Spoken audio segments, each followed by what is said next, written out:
discouraged, take it to the Lord in prayer. Can we find a friend so faithful, who will all our sorrows share? Jesus knows our every weakness. Take it to the Lord in prayer.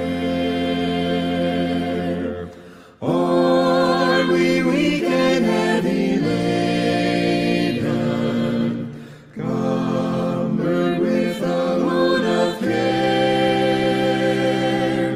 Precious Savior, still our refuge, take it to the Lord in prayer. Do thy friends despise, forsake thee? Take it to the Lord in prayer. In his arms he'll take and shield thee. Thou wilt find a solace there. Nearer, my God, to thee, nearer to thee. E'en though it be a cross that raiseth me, still all my song shall be nearer, my God, to thee, nearer, my God, to thee, nearer to thee.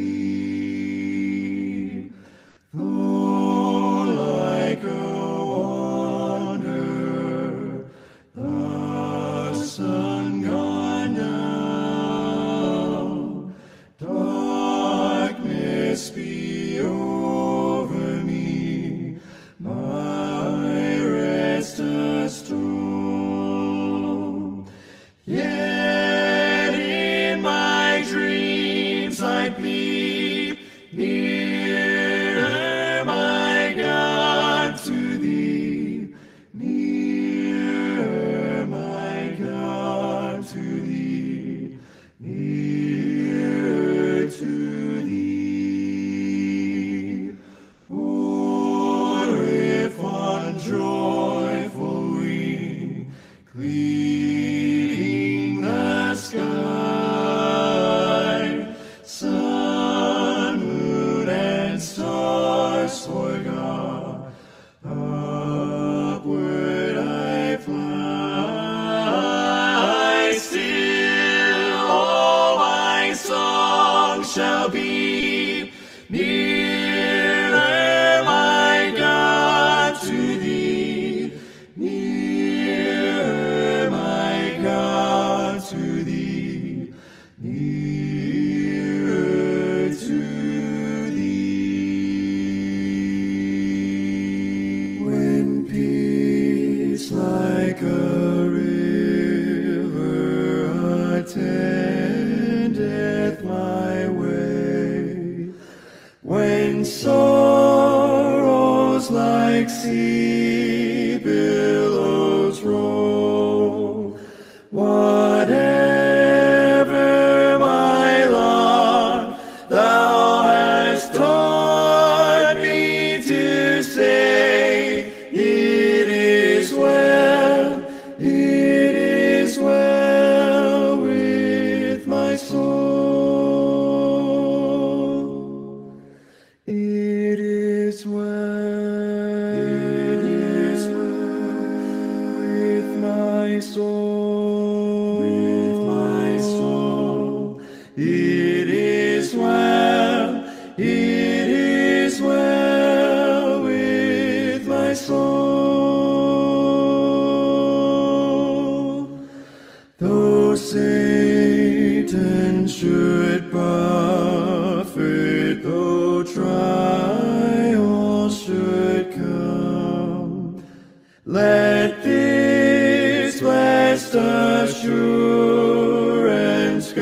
control, that Christ hath regarded my helpless estate, and hath shed his own blood for my soul. It is well, with my soul,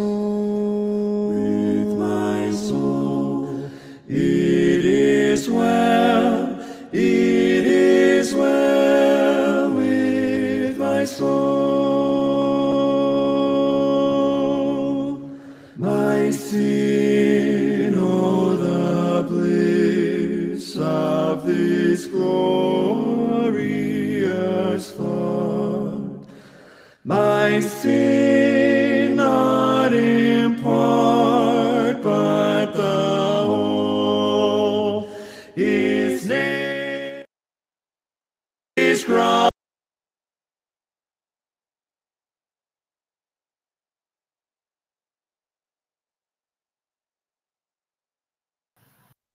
Ayan, 7:01 na po. Tayo po ay magpapasimula na. Ngayon po ay June 9, 2024. Mapagpalang gabi po sa inyo na naririto at welcome po sa bawat isa. Masaya po kami na kayo ay aming nakasama muli sa ating gawain. Ako po si Ate May Gulapa, ang inyong lingkod sa gabing ito. Isang tunay na kagalakan po sa amin na ang gawain ito ay nagpapatuloy at tayo ay nagkakasama muli sa isang oras na may awit, patutuo at mensahe ng Panginoon na hatid ng gawain ito. Salamat po sa inyong mga kapatid na patuloy na nagpapasa ng link para ibahagi sa inyong mga mahal sa buhay, mga kaibigan at kakilala. Ang ating ECC Virtual Hope Meeting ay every other Sunday, 7 p.m. Kaya patuloy po nating daluhan at i-share ang link. So far, wala pa po akong nakitang mga bisita. Pero sa bawat isa po na naririto ngayon, kung kayo po ay mapagpapala sa ating mga mapapakinggan, makiisa na din po kayo sa pag-send ng ating link para sa mga susunod pang Hope Meeting upang mas marami pa makapakinig ng mabuting balita na hatid ng gawain ito. At kung kayo po ay may naisin na makibahagi sa iba pang mga virtual na pag-aaral ng salita ng Panginoon, maaari po kayo mag-message sa amin para sa mga schedules at links. Maraming salamat po. Bilang pasimula, babasahin ko po ang salita ng Panginoon. Makikita po sa Hebreo Kabanata 6, talatang 18 hanggang 19. Hindi nagbabago at hindi man lang nagsisinungaling ang Diyos. Kaya tayo nakatagpo ng kanyang kalinga ay panatag ang loob na umaasa sa mga pangako niya. Ang pag-asang ito ang siyang matibay at matatag na angkla ng ating buhay. Purihin po ang Panginoon sa kanyang mga salita. Ngayon naman po ay hinihilingan ko ang ating pastor, Brother Rex Mendoza, para sa kanyang pambungad na pagbati sa ating lahat. Isa pong mapagpalang gabi sa bawat isa sa inyo. Isang kagalakan na makasama ang bawat isa dito po sa ating virtual Hope Meeting.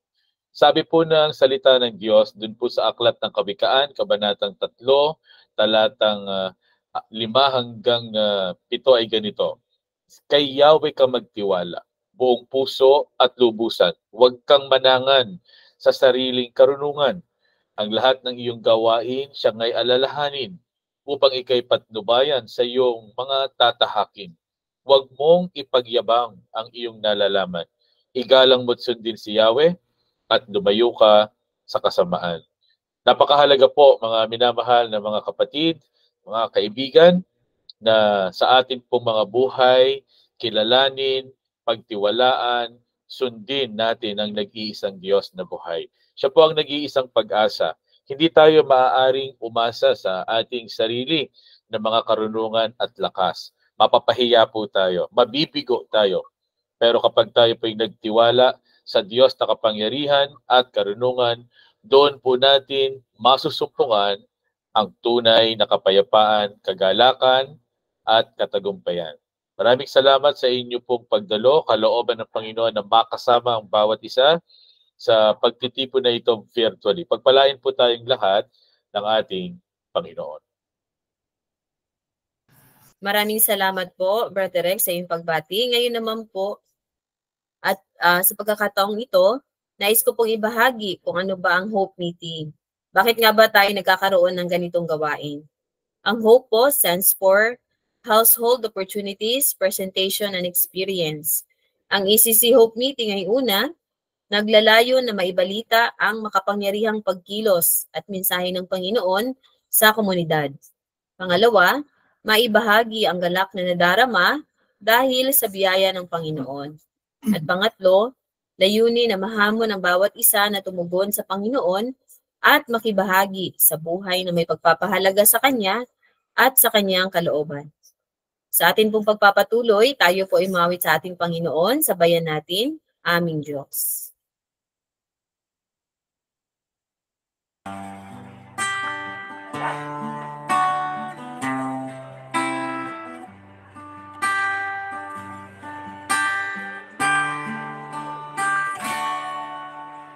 Aming Diyos, Amang makapangyarihan, Panginoon naming walang hanggan.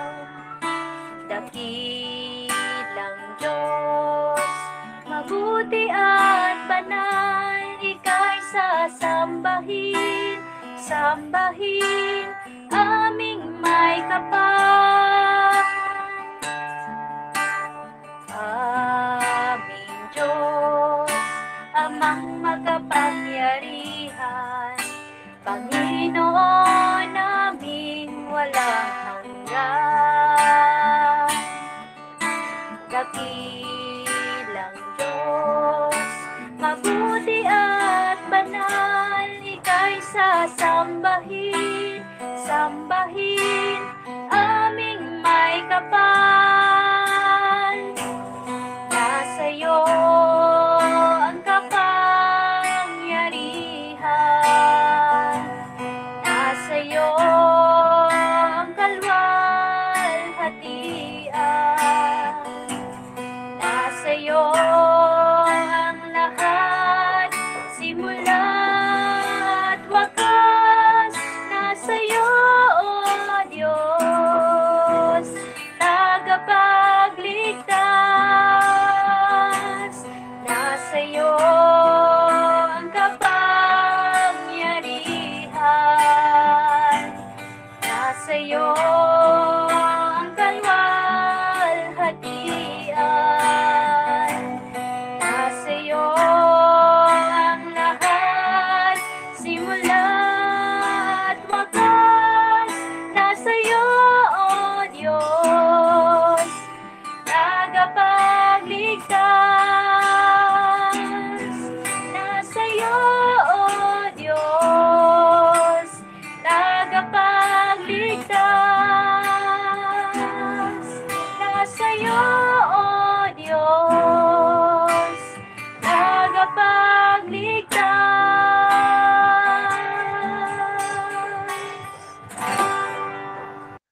Amen. Dakilang Diyos, makapangyarihan, banal, sa inyo ang kapurihan at kaluwalhatian. Purihin ka aming Panginoon. Ngayon naman po, tayo ay makakarinig ng patotoo. Pakinggan po natin ang patotoo ng ating kapatid from our partner church sa C4, isang kabataan, kung paano niya naranasan ang katapatan kabutihan ng Panginoon sa kanyang buhay, Francine Hart Aguinaldo, at susundan po ng handog na awit ni Kuya Lem Gulap.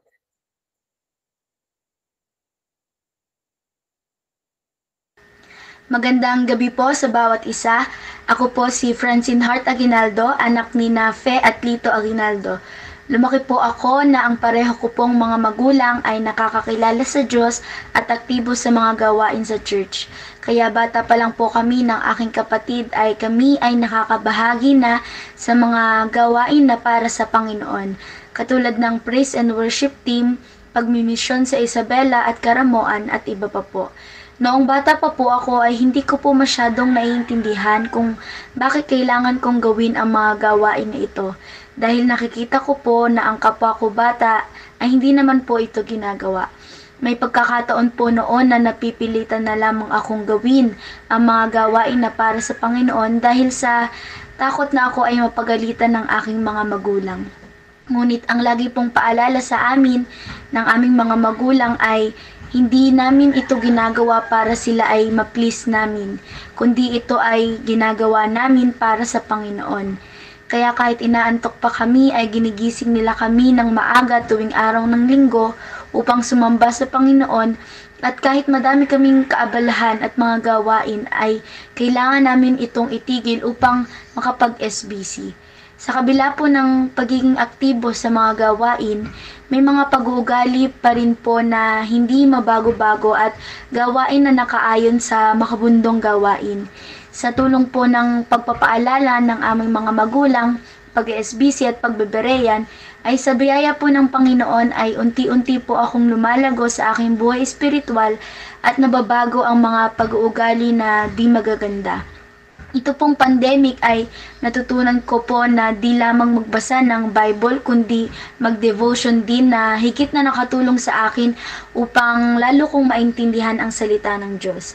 Ako din po ay nakakasama sa prayer meeting na hindi namin nadadaluhan dati at praying as one. Ito po ay nakatulong sa akin upang mag-improve ang aking pananalangin at mas mapalapit pa sa Diyos. Malaki din po ang naitulong ng Rohi Help sa aking paglago. Sa Rohi Youth Mentoring po ay naituturo sa amin ang dapat na gawin ng isang kabataang mananampalataya. Nakakapagtanong din po ako dito ng mga bagay-bagay na hindi ko po lubos na maintindihan. Marami po pong dapat baguhin at gawin sa aking sarili at i-improve palalo sa aking paglilingkod sa Panginoon. At naniniwala po ako na sa tulong ng Panginoon at gabay ng aking mga magulang ay hindi ito magiging imposible. Sa akin pong pagtatapos ay nais ko pong ibahagi ang nabasa ko po sa librong hiniram ko po sa church na may pamagat na Do Hard Things. Sinasabi po doon na ang culture natin ngayon ay nagpro-promote ng comfort at hindi mga challenges. Ang lahat po ay puro sa paghahanap ng paraan kung paano makakatakas sa mga paghihirap at mga responsibilidad. Ang hamon po dito bilang isang kabataan na mananampalataya ay ang kakitaan ng kaibahan sa mga kabataan ng mundong ito, na mayroon po tayong kagalakan at katapatan na naglilingkod sa Panginoon kahit dumadanas man sa mga pagsubok, na nakikita po sa atin na sa kabila ng may pandemya ay nagpapatuloy po tayo sa pagpapahalaga natin sa mga gawain na para lamang sa Kanya at maging sa paglago ng ating mga buhay espiritual. Ang paglilingkod po ay walang pinipiling panahon at edad, basta po ito ay para sa Panginoon natin ginagawa. Sinasabi po sa Filipos 3:12-14, hindi sa nakamtan ko na ang mga bagay na ito, hindi rin sa ako'y ganap na, ngunit sinisikap kong makamtan ang gantimpala sapagkat ito ang dahilan kung bakit ako'y tinawag ni Kristo Jesus. Mga kapatid, hindi ko ipinapalagay na nakamit ko na ito, ngunit isang bagay ang ginagawa ko. Habang nililimot ko ang nakaraan at sinisikap na marating ang layuning nais kong makamtan, nagpupunyagi ako patungo sa hangganan upang makamtan ang gantimpala ng pagkatawag sa akin ng Diyos sa pamamagitan ni Kristo Jesus, ang buhay na nasa langit. Sa Diyos po ang pinakamataas na papuri.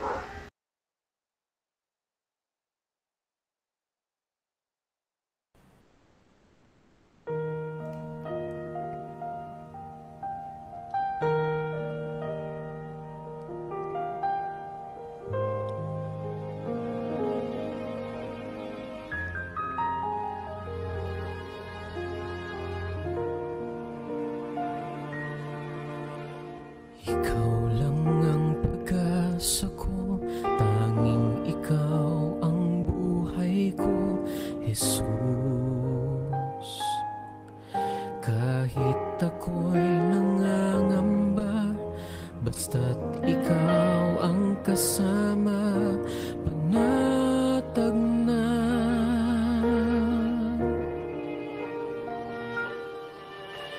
Ikaw lang ang sasambahin, paligid man ay madilim, Jesus. Kahit may suliranin man, lagi kang aawitan, ikaw lamang. Kahit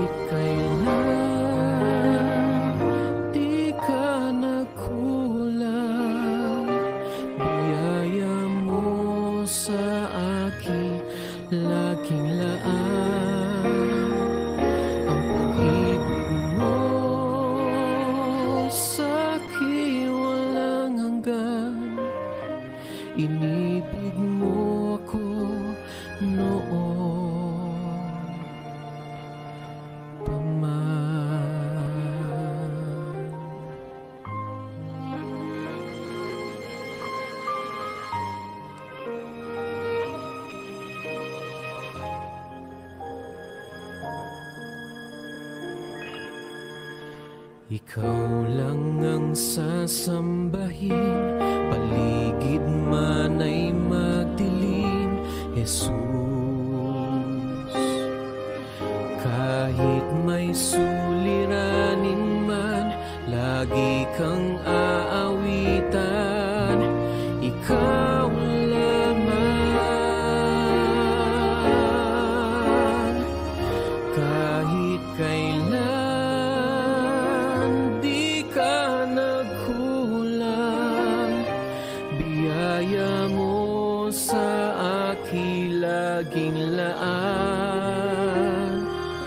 Ang pag-ibig mo sa'kin walang hanggan, inibig mo ako noon pa man. Panginoon, dakila katapat sa dalangin ko, ako'y inibig mo kahit ako ay ganito. Walang katapusan ang pagmamahal mo, walang pinipili ang puso mo. Kahit kailan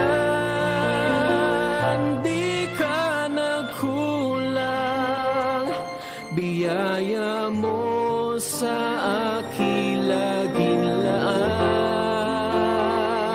Ang pag-ibig mo sa'kin walang hanggan, inibig mo ako noon pa man. Inibig mo ako noon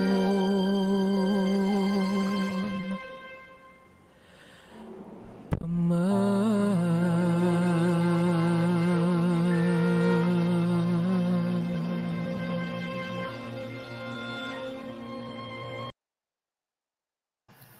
Amen. Purihin ang Panginoon. Maraming salamat, Ate Heart, sa iyong buhay at patutuo. Tunay na nakapagpapala at nakakahamon. Salamat sa Panginoon sa iyong buhay. Maging sa handog na awit ni Kuya Lem, purihin ang Panginoon sa inyong buhay, mga kapatid. Sa pagkakataong ito, mapapakinggan po natin ang mensahe ng Panginoon na ibabahagi sa atin ng kanyang lingkod, Brother Rex Mendoza. Tunay na hindi nagkukulang ang ating Panginoon sa pagpapakita at pagpapadama ng kanyang pag-ibig. Noon pa man, ang Diyos ay tapat at siya ay merong dakilang plano para sa tao. At yun ay kanyang ipinagkaloob sa atin ang kaligtasan sa pamamagitan ng kanyang bugtong na anak, ang ating Panginoong Jesus. At tayo nagpapasalamat na napakabuti ng ating Diyos na bagamat tayo hindi karapat-dapat, mayroong tunay na kaligtasan sa pamamagitan ng ating Panginoong Hesukristo. Ganoon din naman, tayo nagpapasalamat sa ating Kuya Lem sa napakagandang pagdadala ng mensahe ng awit na ito. Pinasasalamatan din natin ang ating kapatid na Heart mula sa Batangas sa kanyang patutuo bilang isang kabataang lumaki sa pamumuno ng kanyang mga magulang. Sila'y isang sambahayang may takot sa Diyos. Kaya naman makikita natin, bagamat hindi perpekto ang buhay, nakikita ang kapangyarihan ng Diyos na sumasama sa sambahayan na ito. Sila'y naglilingkod na magkakasama, maging sa mga pagmimisyon doon sa lugar ng Isabela. Ang pamilya ng ating kapatid Dalito ay naaabot at sa biyaya ng Diyos ay mayroong napasimulang mga gawain. Kamangha-mangha ang pagkilos ng Panginoon sa mga sambahayan na kung saan siya ay kinikilala bilang sentro ng kanilang pamumuhay. Magandang gabi po sa bawat isa sa inyo at welcome sa atin pong virtual Hope Meeting. Kagaya po ng ating palaging ginagawa, sandali po tayong dudulog sa Panginoon sa pananalangin at isasama po natin ang ating mga kapatid na mayroong karamdaman at ilan po mga concerns sa pananalangin. Tayo po'y dumulog sa ating Panginoon. Aming Amang Diyos, Amang mapagmahal, wala pong katulad ninyo na sa amin ay kumalinga, nagtiyaga, nagpakita ng pag-ibig at habag. Napakabuti po ninyo sa amin, aming Panginoon. Maging sa amin pong paglapit, sa tuwing kami dumudulog sa pananalangin, hindi po ninyo kami ipinagtatabuyan. Pagkos kami po ay inyong tinutulungan. Ngayong gabi, Panginoon, sa amin pong paglapit bilang mga magkakapatid, dinadala po namin sa iyo ang aming mga kapatid na mayroon pong karamdaman. Alam po ninyo ang kalalagayan ng bawat isa naming kapatid na nagpapagaling mula po sa karamdaman. Alam po ninyo ang kanilang mga pangangailangan. Patuloy naming idinadalangin ang aming kapatid na Beros, Panginoon, ang inyong pong pagtulog sa kanya, ang inyong provision, at yun pong kapayapaan, yun pong kagalakan sa katotohanan, Panginoon, na kayo po ang Diyos na in control at kayong kumakatagpo at kumakalinga sa kanya sa lahat ng kanya pong mga pangangailangan. Dinadalangin din po namin ang aming Ate Lorna para sa patuloy na kagalingan sa kanya pong karamdaman. Ganon din po si Ate Leslie. Ganon din po, Panginoon, ang amin pong mga kapatid, ang aming Ate Jess sa kanya pong pagbabantay, sa kanya pong pasyente na may karamdaman din. Humihiling po kami ng inyong pagpapagaling sa kanila pong pasyente at maging, Panginoon, ang inyong pag-iingat kay Ate Jess at sa mga kasamahan na sila po ay huwag mahawa, Panginoon, sa mga karamdaman na nararanasan ng kanila pong mga inaalagaan. Panginoon, kami din po ay dumadalangin patuloy para sa amin pong mga kapatid sa pananampalataya na meron pong mga struggles sa kanila pong mga sambahayan, mga hindi pagkakaunawaan, mga tampuhan, ganun din po, Panginoon, may mabibigat na mga pangangailangan, nagkukulang sa karunungan para sa mga pagdidesisyon. Ganun din po ang mga sugatang mga damdamin at puso. Panginoon, kayo po ang maghilom ng mga sugatang puso. Kayo po magbigay ng pagkakaisa sa pamamagitan ng buklod, Panginoon, ng banal na Espiritu habang sila'y patuloy na nagpapakumbaba at kumikilala sa iyo. Panginoon, kami po ay dumadalangin, katagpuin po ninyo ang pangangailangan ng mga sambahayan at ilapit ang bawat isa sa iyo pong banal na presensya. Maraming salamat po, Panginoon. At ngayong gabi, sa amin pong pagbubulay ng inyo po mga salita, tulungan niyo po kami at samahan. Tulungan niyo po kaming makaunawa at magpakumbaba. Tumugon kung ano po ang hinihiling ng inyong mga salita. Ito po ang aming dalangin sa pangalan ng aming Panginoong Jesus. Amen. Tayo po ay magpapatuloy at ang atin pong tinatalakay para po sa ating tema ay focusing on Christ's call and Christ's assurance. Meron pong Diyos na sa atin ay tumatawag. At sinabi po ng Panginoong Jesucristo na yung kanyang mga tunay na tupa ay kilala ang kanyang tinig bilang pastol. Kaya po kapag tumawag ang pastol, ang tupa ay nakikinig. Kaya po pag ang salita ng Diyos ay ipinapahayag, naririnig ng lahat ang salita ng Diyos. Yung pong mga tunay na tupa, yun pong mga anak, lumalapit.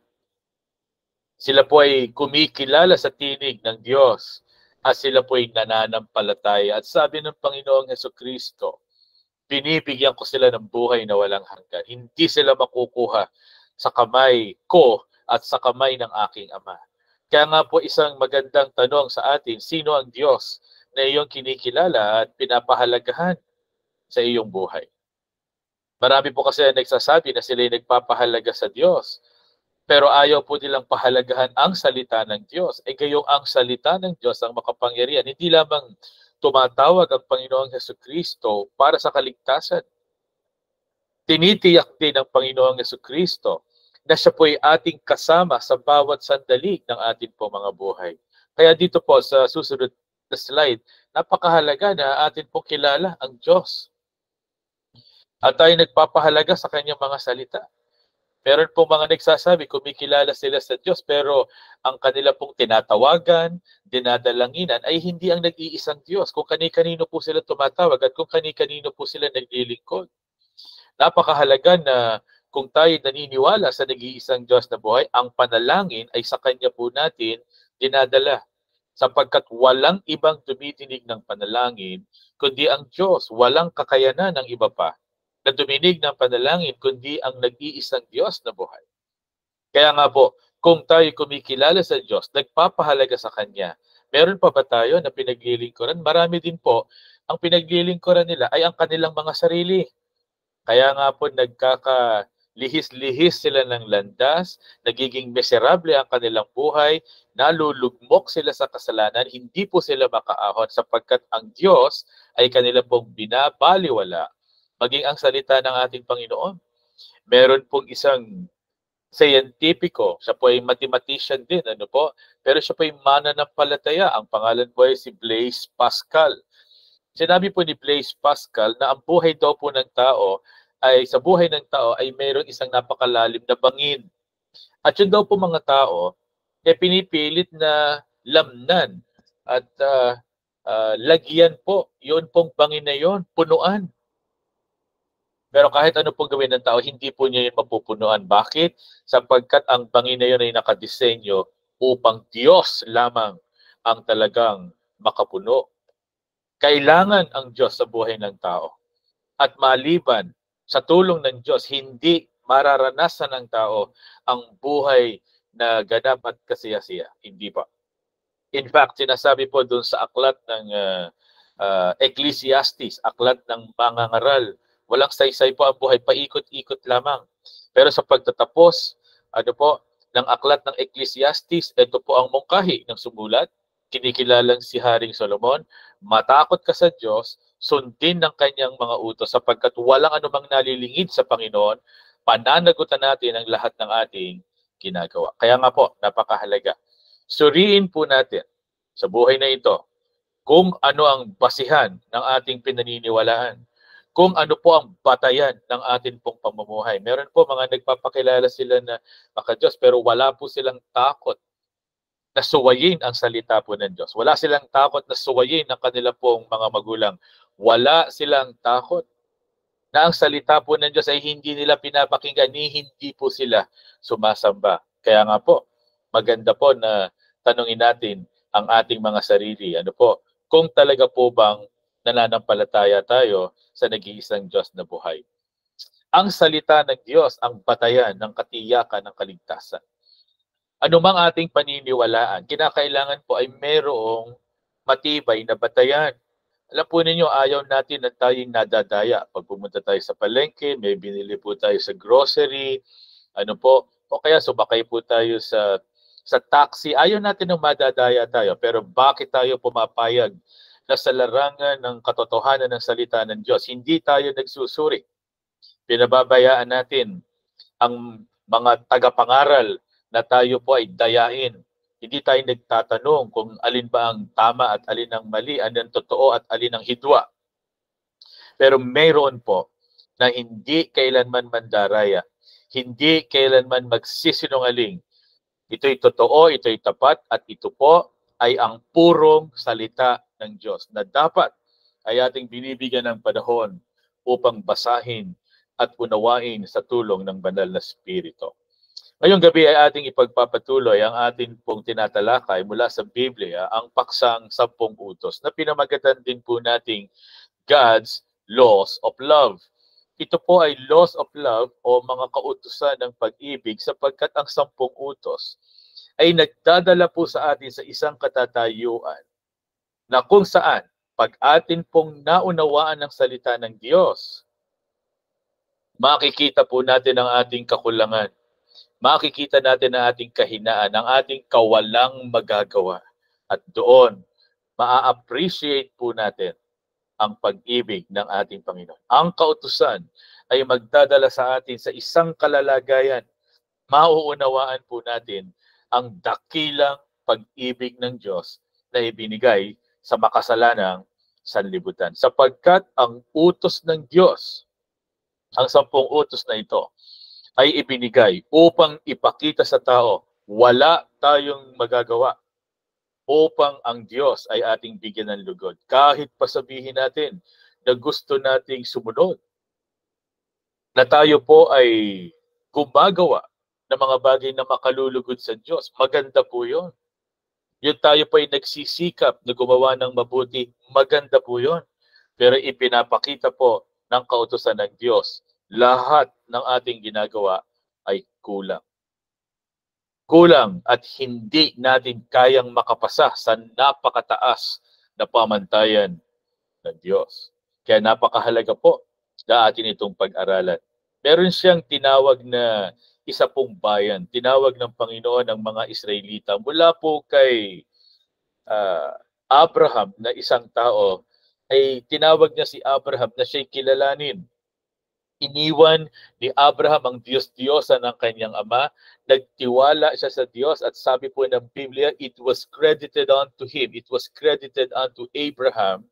Yun po kanya pong as righteousness, yung kanyang ginawang pananampalataya. Naging katuwiran ang kanyang pagkilala. So mula po sa isang tao, naging isang malaking pamilya, naging isang malaking tribo, hanggang si Abraham ay naging isang malaking bansa, ang bansang Israel. Alam natin ang istorya, inilabas po sila sa Ehipto at doon sa disyerto, sa bundok ng Sinai, nangusap sa kanila ang Diyos. At alam po ninyo, nung araw na yon na sila'y kinausap ng Panginoon, nakita nila ang kaulapan, nadinig nila ang kulog, nakita nila ang kidlat at nadinig nila ang boses ng Diyos dumadagundong. At alam po niyo, mga minamahal na mga kaibigan, sila po ay natakot. Sapagkat nakita nila, hindi nagbibiro ang Diyos. Ang Diyos ay totoo, ang Diyos ay buhay, at siya hindi maaaring baliwalain. Ito ang suliranin ng napakarami na mga tao sa ating kapanahunan. Hindi sila marunong matakot sa salita ng Diyos. Kaya kanilang ipinagpapatuloy ang kanilang mga likong isipan, ang kanilang mga likong gawain. Tingnan natin yung talata. Sabi dito sa Exodo, Kabanatang 11, talatang 9 hanggang 16, babasahin ko lang po itong talatang ito. Sinabi sa kanila ni Moises, humanda kayo. Sa ikatlong araw, huwag mo na kayong magsisiping. Kinaumagahan ng ikatlong araw, kumulog, kumidlat, ang bundok ay nabalot ng makapal na ulap at narinig ang isang malakas na tunog ng trumpeta. Nanginig sa takot ang lahat ng tao sa buong kampo. Nakita po nila ang kapangyarihan ng Diyos at hindi nila mababaliwala ang nag-iisang Diyos na buhay. Pero alam po ninyo, kahit ito ay kanilang nakita, nakuha pa rin po ng mga tao na ito na ang Diyos po paulit-ulit doon sa disyerto na hindi po sundi. Kaya po, nagtumbahan ang mga Israelita doon sa disyerto ng Ilang. 40 taon, paikot-ikot po sila doon, hindi sila makapasok sa lupang pangako dahil sila po ay pinarusahan ng Panginoon. Pero sa kabila po ng pagpaparusa ng Diyos, nang maubos ang lahat ng mga rebelde, inihanda niya ang kanyang bayan at ang kanyang bayan ay nakapasok sa lupang pangako upang tuptin ng Panginoon ang kanyang pangako at sila ay pagpalain. At dito po, sa bundok ng Sinai, ibinigay ng Diyos ang kanyang 10 utos. So tingnan po natin ang 10 utos. Ito po ay nahahati sa dalawa. Yung unang bahagi ay tumatalakay po sa pag-ibig sa Diyos. At nandito po tayo sa bahaging ito. Yun pong una hanggang ika-4 na utos, doon sa 10 utos, ay nagsasabi kung paano natin mamahalin ng Diyos. So ang sabi po ng Biblia, ibigin mo ang Panginoon mong Diyos ng buong puso, isip, kaluluwa at lakas. Yun po ang pinakamahalagang utos ayon sa Panginoong Hesukristo. Paano may ipapakita ang pag-ibig sa Diyos ng buong puso, isip, kaluluwa at lakas? Ito po, sabi ng 10 utos, number 1, huwag magkakaroon ng ibang Diyos maliban sa akin. Pangalawa, huwag gagawa ng anumang rebulto o anumang larawang inanyuan upang sambahin. At pangatlo, huwag babanggitin ang pangalan ng Diyos sa walang kabuluhan. Hindi daw papatawarin, hindi palalampasin ng Diyos ang pagbanggit ng kanyang pangalan sa walang kabuluhan. Dapat itong igalang. At ngayong gabi, tatalakayin natin, ipangilin ang araw ng pamamahinga o yung tinatawag na Sabat. Para sa Israelita, ay araw ng pamamahinga o Sabat. Para naman sa mga mananampalatayang Kristiyano, ay ang tinatawag na araw ng Panginoon, Lord's Day, kung saan ating inaalala ang kamatayan at muling pagkabuhay ng ating Panginoong Jesus. Tatalakayin natin sa mga susunod na Hope Meeting, maging yung ikalawang bahagi. Ang ikalawang bahagi ng 10 utos ay tumatalakay sa kung paano natin iibigin ang ating kapwa.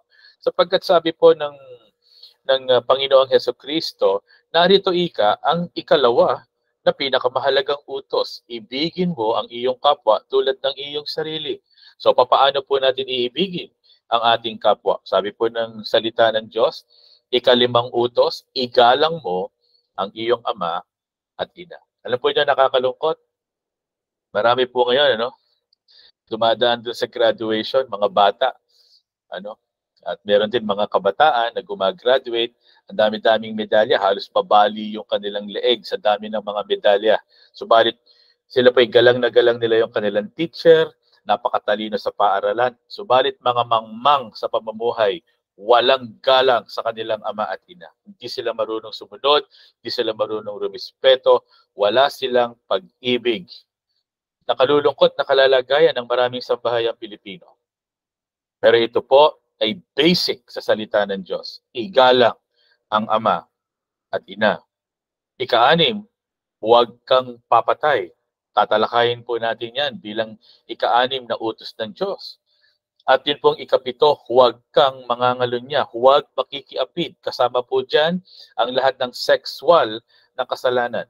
Pagkikipagtalik ng lalaki sa kapwa lalaki, pakikipagtalik ng babae sa kapwa babae, pagtatalik ng hindi kasal, pagsasama ng hindi kasal, pagtataksil sa asawa, ito po ay mahigpit na ipinagbabawal. At sinabi po ng salita ng Diyos, hindi makapapasok sa tahanan ng Diyos, hindi makapapasok sa kaharian ng Diyos ang sino mang gumagawa nito. Ika-8, huwag kang magnanakaw.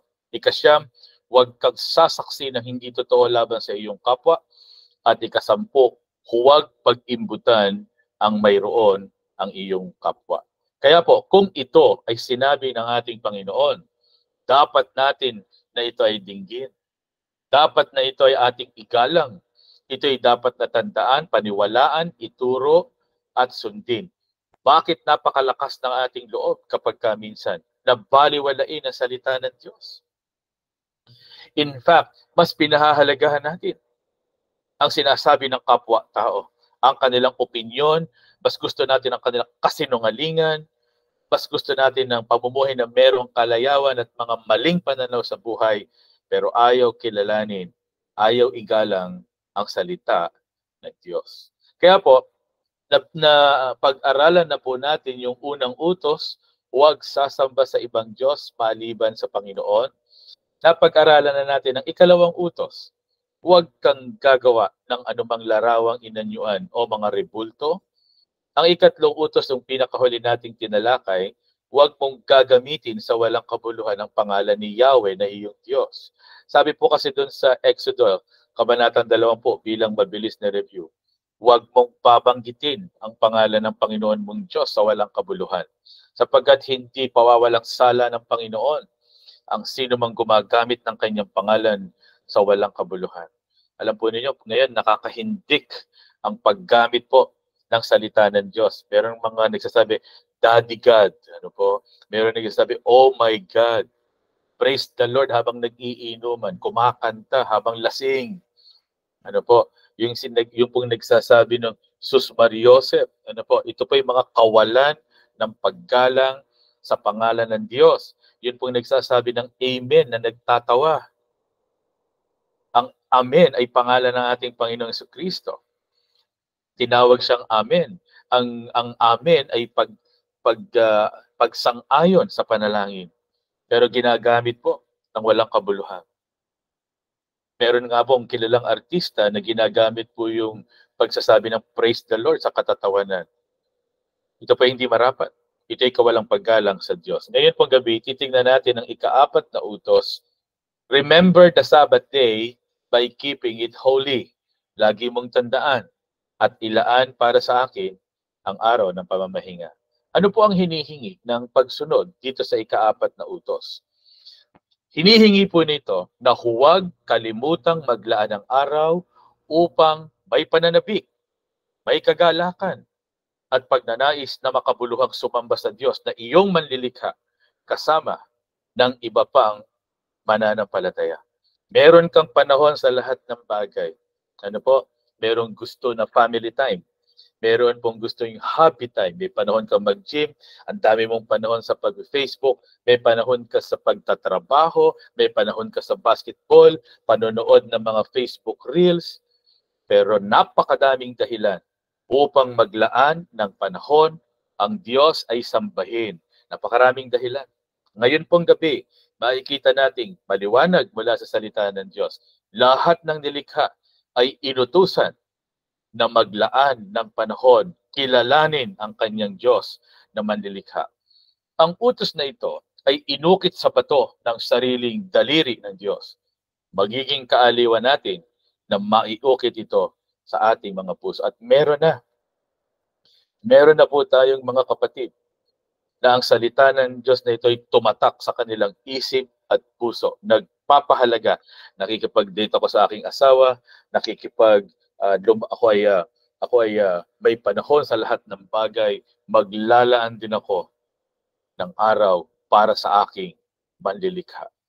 Ang nakalulungkot nga lamang, hindi po ang lahat ng tao nakakaunawa dito. Sabi sa Exodo, Kabanatang 20, talatang 8 hanggang talatang 11. Ganito pa yung ating matutunghayan. Alalahanin mo ang araw ng Sabat upang ingatan itong banal. 6 na araw kang gagawa at iyong gagawin ang lahat ng iyong gawain. Ngunit ang ika-7 araw ay Sabat sa Panginoon mong Diyos. Sa araw na ito, huwag kang gagawa ng anumang gawain. Ikaw o ang iyong anak na lalaki, ang iyong anak na babae, ang iyong aliping lalaki, ang iyong aliping babae, ang iyong mga baka, ang dayuhang nasa loob ng iyong mga pintuan, sapagkat sa loob ng 6 na araw, ginawa ng Panginoon ang langit at lupa, ang dagat, lahat ng naroon. Nagpahinga siya sa ika-7 araw. Kaya binasbasan ng Panginoon ang araw ng Sabat at ginawa itong banal. Sinabi po doon sa mga Israelita, 6 na araw kayong magtatrabaho. Ang ika-7 araw ay sa akin gugugulin upang ako ay sambahin. Sabi po ni John Piper, isang manunulat, setting apart a day of rest testifies to a self-reliant world that our work does not save or define us. God does. Yung paglalaan ng isang araw upang magpahinga ay pagsasabi sa isang mundong nakatuon sa kanyang sarili na ang ating mga trabaho, ang ating mga ginagawa, hindi yan ang kahulugan ng buhay. Ang kahulugan ng buhay ay ang Diyos na sa atin ay lumikha. Gumugugol tayo pagka minsan ng napakaraming oras sa trabaho. Pag minsan nga, kinakalimutan natin yung ating pamilya dahil sa pagtatrabaho para kumita ng salapi, para ma-promote, para madaming pera, maraming pambili. At ano po ang nangyari? Alam na po natin. Nasisira yung pamilya. Lumalaki mga anak na may galit sa magulang dahil walang panahon sa kanila. Pero yun po ay relasyong tao sa tao. Merong mas nakahihigit na dapat po tayong katakutan. Nasisira din at napapabayaan ang ating pagkilala sa Diyos na nagbibigay sa atin ng lahat sapagkat sinasabi natin, wala tayong panahon para sa Kanya.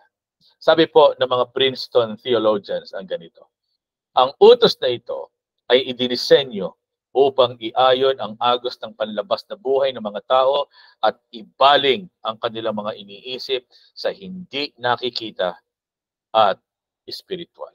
Tinutulungan tayo ng utos na ito na bumalik sa kung ano ang dapat.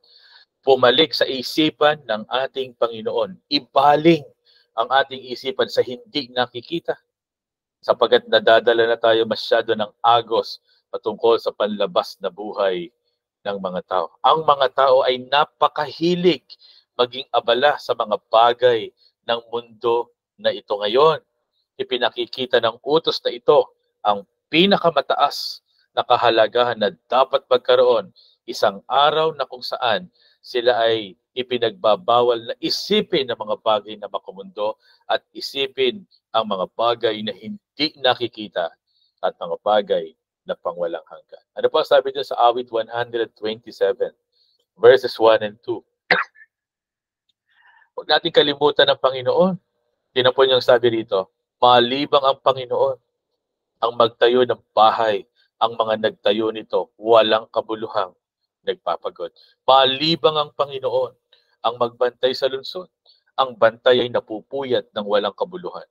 Walang kabuluhan na kayo'y pumabangon ng maaga, malalim na ang gabi kung magpahinga, na kumakain ng tinapay ng mga pagpapagal sapagkat binibigyan niya ng tulog ang kanyang minamahal. Walang saysay ang lahat ng mga pagpapagal. Kung ang kapalit po nito ay hindi natin paglalaan ng panahon sa ating Diyos. Napakarami nating oras sa lahat ng bagay, pero pag sa Diyos na manlilikha na nagbibigay sa atin ng buhay, nagbibigay sa atin ng lakas, nagbibigay sa atin ng oportunidad, kahit pa karunungan, kalakasan ng katawan, trabaho, ang Diyos ang may kaloob ng lahat na ito, kahit ang sikat ng araw. Kahit ang ulan, Diyos ang nagbibigay. At sasabihin natin, wala akong panahon sa Kanya na nagbibigay sa atin ng lahat-lahat. Sabi po ni Ligon Duncan, isang manunulat, public worship occurs when the people of God assemble for the express purpose of giving to the Lord the glory that is due His name and enjoying the joy of His promised special presence with His own people. Nagkakaroon ng isang pagsamba kapag yung mga tao ay tinipon ng Diyos, ng pinakalayunin ay ibigay sa Diyos ang pagkilala, ang pagluwalhati na para sa Kanya lamang. Meron po ba tayo ng laan na araw para sa Panginoon? Meron ba tayong pagpapahalaga sa Diyos ng higit sa lahat? Ito po ay pinakauna sa mga utos. Ano pa sinasabi ng aral na ito? Ang paglalaan ng araw ng pamamahinga ay itinalaga para sa makabuluhang pagsamba sa Diyos. Ito ay Kanyang iniutos. Inari niyang Kanya ang araw na yon. Diba? Sabi, yung 6 na araw inyo, trabaho kayo, ba't ang 7 araw ay akin? Sino tayo para baguhin ang sinasabi ng salita ng Diyos? Sino tayo para hindi ito pahalagahan? Talaga bang mas mahalaga sa atin yung ating opinyon at yung ating pananaw kaysa sa banal na salita ng Diyos? Bilang paunang salita ng utos na ito, nilagyan ito ng salitang remember o alalahanin. Ano po yung sabi doon sa talata? Alalahanin ninyo. Ito po ay pananatilihing banal. Ang salitang ito, alalahanin o tandaan, ay nagpapakitang ang tao ay may posibilidad na kalimutan ng kahalagahan at kabanalan ng pagsamba sa nag-iisang Diyos.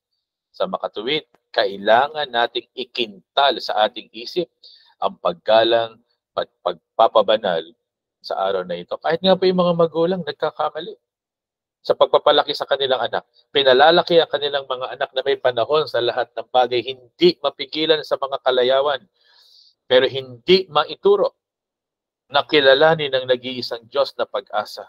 Ang Diyos na manlilika dapat sampahin sa araw ng Panginoon. Binabaliwala.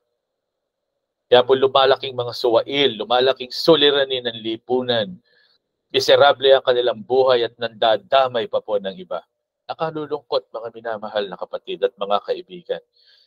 Madiin ang pagtuturo dito sa ika-4 na utos sapagkat ito ay pagpapahalaga sa Diyos na nais natin ngayong gabi maging maliwanag sa bawat isa.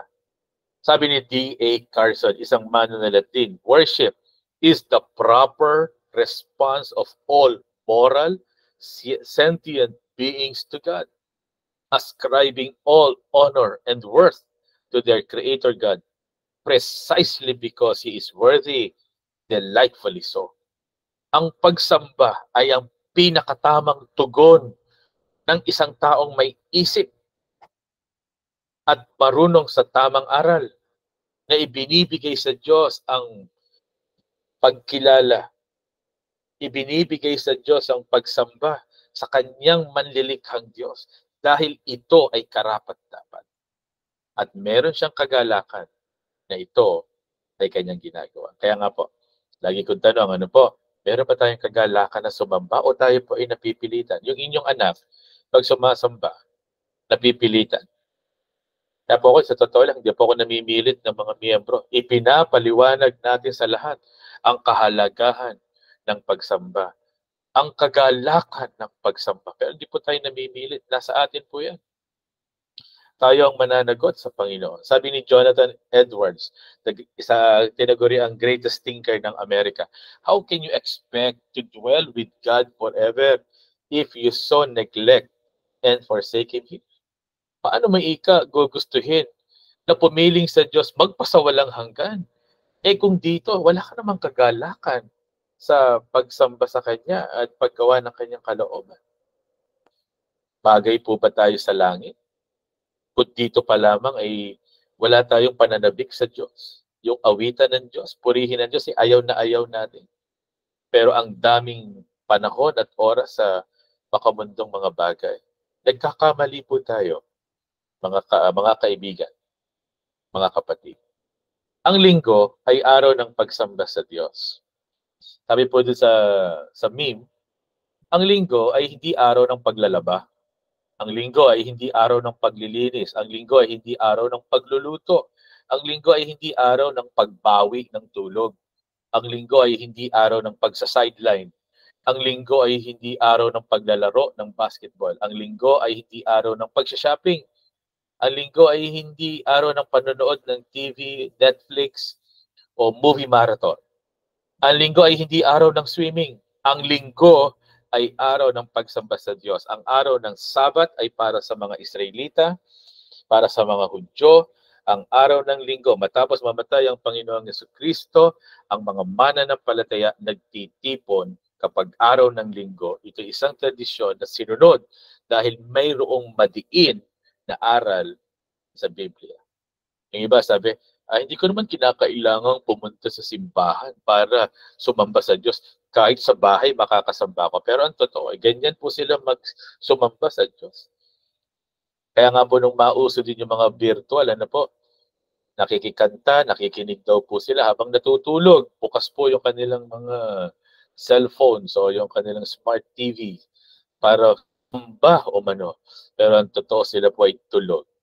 Sabi po ni Luke Walker, you are a member of a healthy local church. You are being discipled. If you sit under the preaching of the word, you are being discipled. If you have elders who encourage you in your faith and correct your sin, you are being discipled. If you fellowship with Christians, you are being discipled. It's really that simple.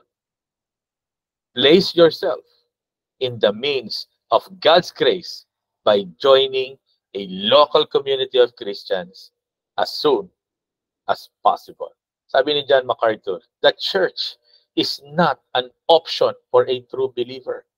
It is the very family of God to which every true believer longs to be a part. Hindi po ito optional. Hindi pinababayaan ang pagiging kabahagi ng isang komunidad ng mga mananampalatayang sumasamba sa Diyos. Pag po ba ikaw, halimbawa, pumapasok sa iyong trabaho, pwede mo ba pabayaan yung iyong tungkulin? Halimbawa, ikaw ay isang empleyado sa isang pabrika. Diba, ayoko pumasok ngayon, bahala nga sila doon. Ganun po ba tayo mag-isip? Kung tayo halimbawa isang guro, kung tayo isang kawani sa opisina na may mga nakalatag na responsibilidad, babaliwalain pa natin yung ating responsibilidad at sasabihin hindi ito mahalaga. Kung tayo ay tunay na kay Kristo, meron tayong pagiging kabahagi ng lokal na katawan. At yun ay ang pagpapahalaga sa pagsasama-sama at sa pagsamba. Marami tayong dinadahilan para hindi makasamba. Pero alam po ninyo si Job, sabi po, when Job had everything, he worshiped. Nung mayaman si Job, wala siyang sakit, nasa kanya na lahat, sumamba siya. When Job lost everything, he worshiped. Nang nawala sa kanya ang lahat, nagkaroon siya ng karamdaman mula ulo hanggang sa kanyang talampakan. Si Job ay sumamba. Worship isn't about your circumstances. It is about who God is. Para sa iyo, sino ang Diyos? O ano ang Diyos? Ang Diyos po ba yung kung kailan mo gustong sumamba? O ang Diyos ay Diyos na higit sa lahat, hindi ko kayang baliwalain. Ang Diyos ay aking kagalakan na sambahin kasama ng iba pang mga kumikilala at sumasamba sa Kanya. Gusto kong pakinggan ang Kanyang mga salita. Sa Kanya ako'y napalalakas. Sa Kanya nagkakaroon ng saysay ang aking buhay. Ang pagsamba sa Kanya ay isang kagalakan at pagpapalakas para sa akin. Kaya ako ay sumasamba. Ganun po ba ang ating pananaw? O ang ating isipan ay mga dahilan para pagbigyan ang mga kalayawan ng ating katawan? Yan nga po, gusto maglaba, matulog, at kung ano-ano pa mga kadahilan. Sabi po sa isang quotation, church should be our excuse for missing everything else. Kasi paminsan ang daming excuse para i-miss yung church. Ay, maglalaba ako. Ay, aalis kami. Ay, may reunion kami. Ay, ganito. Pero sabi po dito, church should be our excuse. Uunahin ko to. Kasi ito ang halaga sa akin kaysa sa iba pa. Nais ko po magtapos na dito. Ano po? Ito'y hamon para sa bawat isa sa atin. Pahalagahan natin ang Diyos. Sabi po dito sa Exodo, sa Kabanatang 20, doon po sa pinakahuli, pinaspasan ng Panginoon ang araw ng Sabat. Ginawa itong banal. Ang anumang ginawa ng Panginoon na banal, yun pong pagpapahalaga para sa mga Israelita at mga Hudyo sa panahon na hindi pa napapako ang Panginoon at namamatay, araw ng Sabat as a way of the law. Pinanal po niya ang araw na yon. Hindi natin pwedeng baliwalain. Nang ang Panginoon sa Kristo ay mamatay, naging tampok ang araw po ng kanyang pagkabuhay na mag-uli. At yun ang inaalala ng mga mananampalataya sa Bagong Tipan. Ang Lord's Day, ang araw ng linggo. Sa pagtatapos, nais ko po maging hamon nito, your priorities are wrong when you neglect your church or your God, but you always have time for sports, recreation, and extracurricular activities. Dalangin ko po, pahalagahan natin ang Diyos ng higit sa lahat. Dalangin kong atin pong pahalagahan ang kanyang mga salita. Kilalanin natin ang Diyos, kilalanin natin ang kanyang mga salita, at sumunod tayo ng merong kagalakan. Pagpalain po tayo ng Panginoon. Awitin po natin ang ating tugong awit.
Tayo po ay manalangin. Hindi po kayo maikukumpara sa kahit na kanino paman o sa kahit na ano paman o aming manlilikha. Diyos na buhay, makapangyarihan, soberano sa lahat. Di po kayo maikukumpara.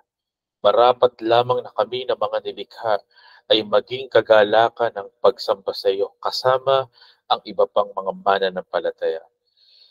Tulungan niyo po kami na sumunod sa iyong utos na ikaw ay sambahin. Tulungan niyo po kami. Nagtularan ng halimbawa ng mga nauna sa amin na mga lingkod po ninyo na nagbibigay ng pagsamba sa panahon, Panginoon, na inyong itinakda.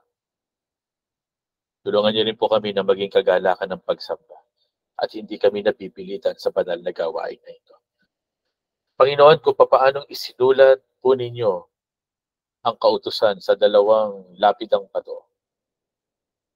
Panginoon, dalangin namin sa pamamagitan ng Espiritu, tumatak sa aming isip at puso ang pagpapahalaga sa inyo, ang pagsamba sa inyo.